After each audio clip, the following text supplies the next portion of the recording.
Belum nih Pak, belum nih Pak. Deh. Oke. Kamera Pak. Silakan Pak Kamarudin. Hari ini lepas bos. Kami sebagai pelapor atau penasihat hukum dan atau kuasa hukum daripada ayahanda dan ibunda daripada korban Brigadir Polisi Nofriansah Joshua Huta Barat diundang atau dipanggil oleh penyidik Subdit 1 Bidum Polri untuk memberi keterangan sebagai pelapor dalam berita acara pemeriksaan saksi pelapor atau pro justisia. Itulah kehadiran kami. Laporan kami tentang dugaan pembunuhan tindak pidana kejahatan berencana sebagaimana dimaksud oleh ketentuan hukum pasal 340 KUP, junto 338, junto 351 ayat 3 KUH pidana. Ini pemeriksaan yang berapa kali? Ini pemeriksaan untuk pro justisia. Pertama ya? Kalau yang pertama kan BAI.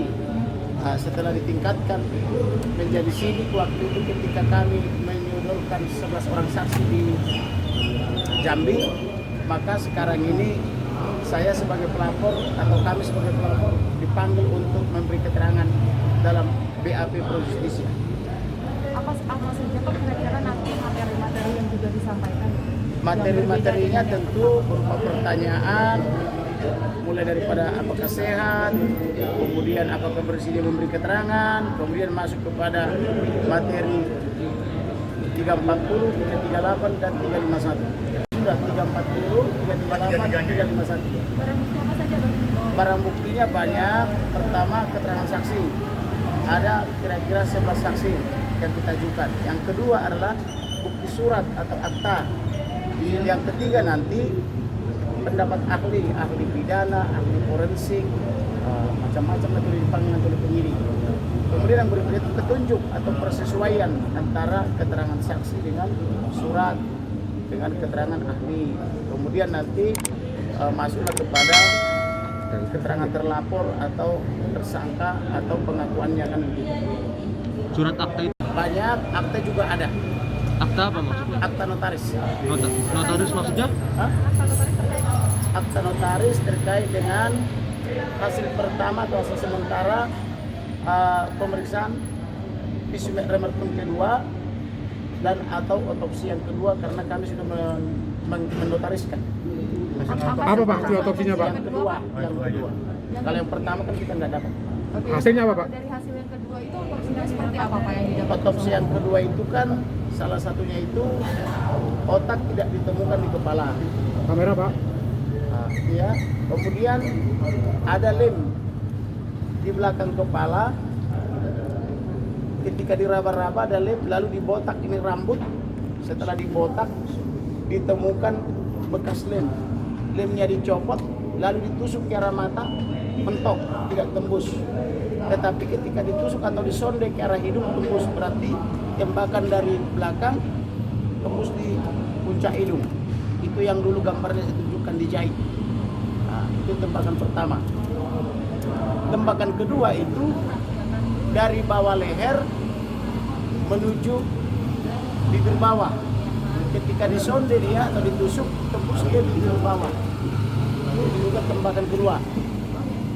Tembakan ketiga dari dada kiri tembus ke belakang. Disonde juga tembus tembakan ketiga.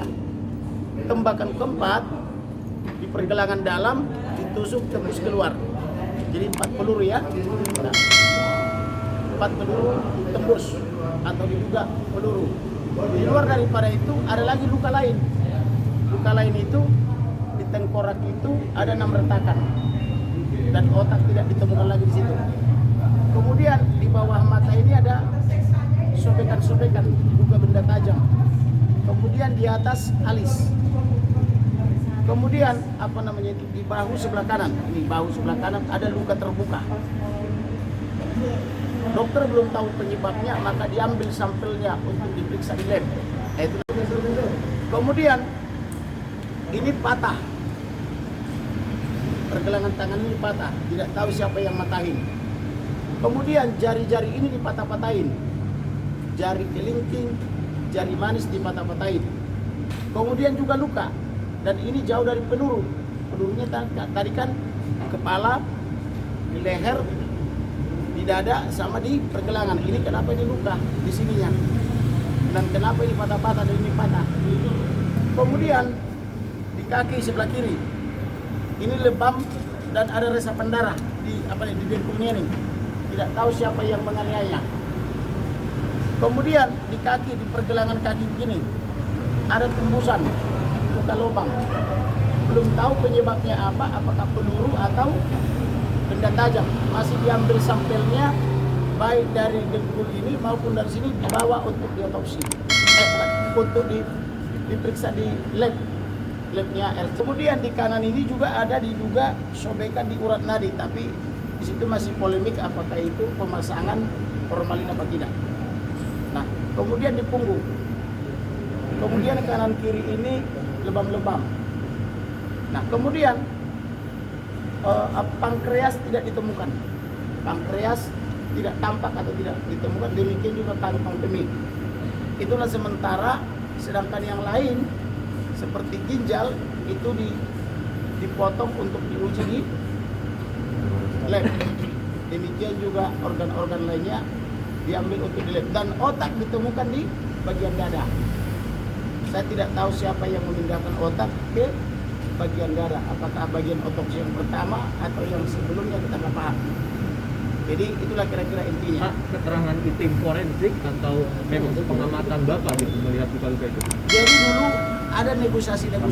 Negosiasi pertama di sini penasehat dan atau keluarga boleh lihat otopsinya.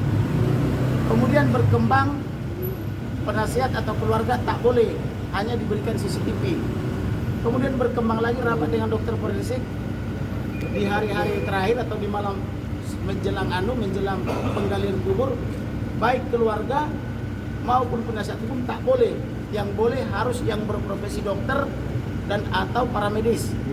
Jadi kalau keluarga punya kerabat dokter atau sahabat, boleh sebagai duta atau perwakilan untuk melihat.